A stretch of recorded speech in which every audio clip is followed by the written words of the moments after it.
Power star Pawan Singh का गाना धनिया ये जान का टीज़र आते ही देखा जाए तो बिल्कुल हंगामा मचा दिया। बेशक अगर देखा जाए तो पावर स्टार पवन सिंह के जितने भी फैंस थे काफ़ी दिन से इंतजार कर रहे थे कि पावर स्टार पवन सिंह का गाना कब आएगा और टीज़र कब आएगा। तो बेशक फाइनली मैं आपको बता देना चाहता हूं कि उषा फिल्म पे पावर स्टार पवन सिंह का गाना आ चुका है, जिसमें अगर देखा जाए तो टीज़र बहुत कमाल का है पावर स्टार पवन सिंह का। जिसमें देखा जाए तो बिक्की बाबू भी नज़र आ रहे हैं, उसके बाद में रवि पंडित भी नज़र आ रहे हैं, क्योंकि ये गाना अगर देखा जाए तो काफ़ी बवाल मचाने वाला है इस बार।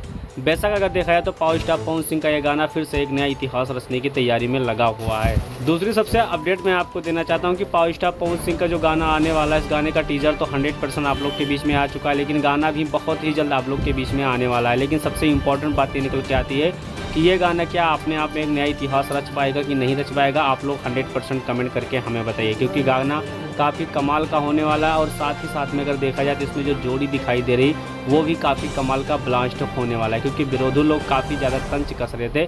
फिर भी पावर स्टार पवन सिंह का गाना आप लोग के बीच में टीज़र रिलीज हो चुका है। तो वैसा आप लोग कमेंट करके हमें 100% बताइए।